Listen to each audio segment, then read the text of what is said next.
Hello everyone, good morning. আশা করি তোমরা সবাই খুব ভালো আছো, আমিও মোটামুটি আছি। আজকে আমি রবিবারের ব্লগ ভিডিও নিয়ে তোমাদের সামনে এসেছি। তো এই যে সকালবেলা কর্পোরেশনের জল এসে গেছে, সেগুলোকে বালতিতে ভরে রেখে দিচ্ছি।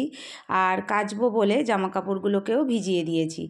আর আমি এই দেখো, একটা পাশের আমাদের জমি, একটা আমার নয়, আমাদের মানে পাশেই একটা অন্য লোকের জমি, সেই জমিতে না আমি কটা কুমড়ো দানা ফেলেছিলাম। তো সেখানেই এই কুমড়োটা হয়েছিল, আর এই কুমড়ো শাকটাও হয়েছিল।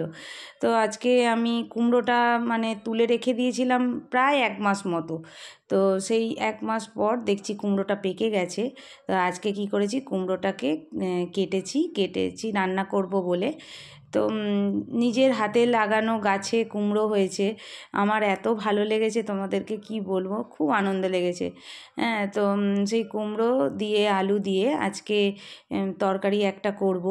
সকালের টিফিনে তরকারিতে আমি করব লুচি আর ওই কুমড়ো আলুর তরকারি। এটাই হচ্ছে আজকে সকালবেলা টিফিন হবে। তো আমি আগে স্নান করার আগে আমি কি করেছি, কুমড়োর তরকারিটা বসিয়ে দিয়েছি, কেন কি দেরি হয়ে যাচ্ছিল বলে। তো আমি বলি তরকারিটা করে রেখে তারপর স্নান করতে যাব। তো এই যে স্নান টান করে চলে এসেছি, এখনও পুজো হয়নি। তাড়াতাড়ি করে স্নান করে এসে আমি লুচি ভাজতে বসে গেছি। তো সকালবেলা এত তাড়া থাকে না, যেন মনে হয় যে মা দুর্গার মতো যদি আমারও 10টা হাত থাকতো, তাহলে এই হাতে একটা ওই হাতে একটা, সব হাতে একসঙ্গেই কাজ করে নিতাম। সকালবেলা কি হয় কি, এমন এমন কাজ থাকে যে সব কাজ একসঙ্গেই যেন করতে হবে। তো সেই জন্যই বললাম যেন 10 হাত হলে ভালো হতো।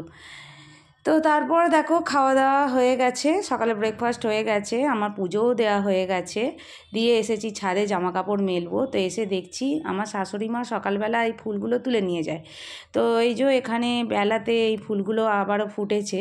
তো আমার শাশুড়ি মা দেখেনি, তো আমি জামা কাপড় মেলতে এসে দেখলাম আর ফুলগুলো তুলে নিলাম। তারপর গিয়ে আমি ঠাকুরকে আবারও দিয়ে দেবো।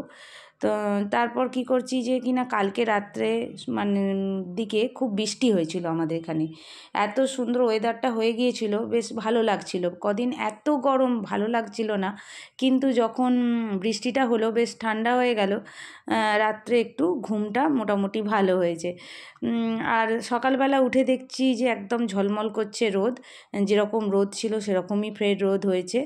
তো সেই জন্য আমি আজকে কি করেছি, একদম ব্রেকফাস্টটা সেরে তারপর এসেছি জামা কাপড় মেলতে। তো জামা কাপড় মেলে আবারও চলে এলাম রান্নাঘরে কিছু রান্না আমার প্রায় হয়ে গেছে, যেমন কুমড়ো ভাজা হয়ে গেছে, আর এখানে এই যে আলু সেদ্ধ দেওয়া হয়েছে। এটা আমার হাজব্যান্ড আজকে একটা নতুন ঘি এনেছে, বললো এই ঘিটা দিয়ে আলু ভাতেটা মাখবে, কীরকম খেতে হয় দেখবো এই ঘিটা।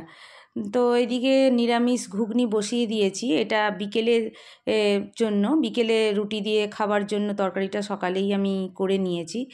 আর এখানে কারি পাতা দিয়ে আমি করেছি মুগের ডাল, আর হচ্ছে এদিকে ভাত বসিয়ে দিয়েছি, আর হবে শাক ভাজা। শাক ভাজাটা হলেই হয়ে যাবে। তো শাকটাকে আমি ভাজতে শুরু করে দিয়েছি।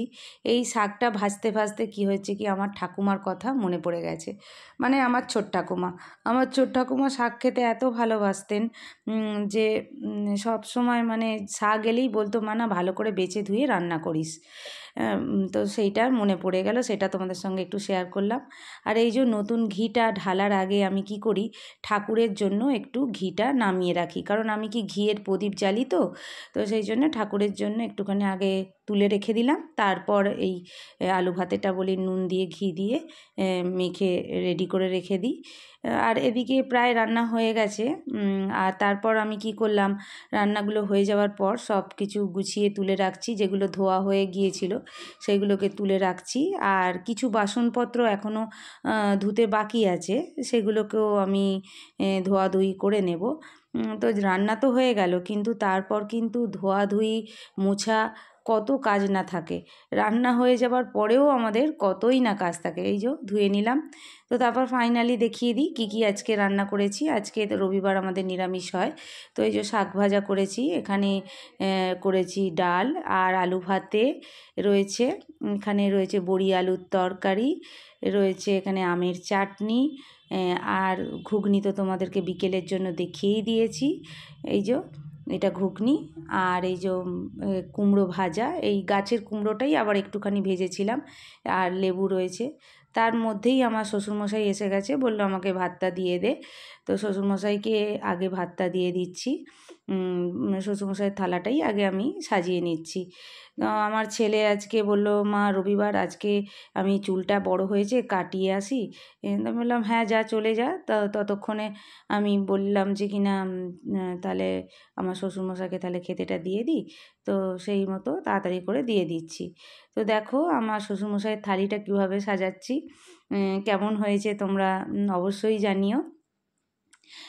নিরামিষ আমাদের, রবিবার ইতু পুজো হয় বলে আমাদের নিরামিষ হয়।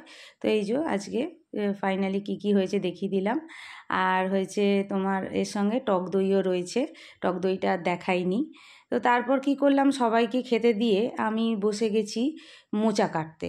তো মোচা আমার হাজব্যান্ড সকালবেলাই এনেছে। তো রবিবার আর সোমবার দুদিন মোচা হবে, মঙ্গলবার তো হবে না। আর মোচাটা দেখলাম অনেক বড়। তো আমি বলি তাহলে এত বড় মোচা যখন, তাহলে তো দুদিন আমাদের হয়ে যাবে। তো তারপর ভাবলাম বিকেলবেলা তো আমার হাজব্যান্ডরা মুড়ি খায়, তো তখন মাঝে মধ্যে আমি চপ ভেজে দিই। তো কেন মোচার চপই আজকে করে দিই, সেই জন্য আজকে নিরামিষ মোচার চপ আজকে বিকেলবেলা আবার করতে বসে গেছি। তো সেই মতো এই যে পুরটা তৈরি করে নিয়ে ঠান্ডা করে আমি এরকম করে, আর এইদিকে বেসনের ব্যাটার তৈরি করে নিয়েছি। এবার আস্তে আস্তে ওই ব্যাটারের মধ্যে পুরটা দিয়ে তারপর আমি এপিট ওপিট করে ভেজে নেব। ততক্ষণে তেলটা গরমও হয়ে গেছে, এবার আমি দিয়ে দিচ্ছি। অনেক দিন পর মোচার চপ করলাম, মোচার চপ প্রায় হয় না, আজকে দেখলাম হাতে সময় রয়েছে।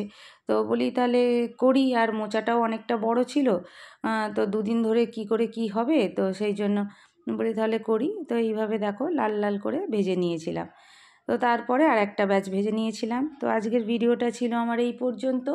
যদি আমার এই ভিডিও তোমাদের ভালো লেগে থাকে প্লিজ আমার চ্যানেলটা সাবস্ক্রাইব করো, আর অনেক অনেক লাইক শেয়ার দিও।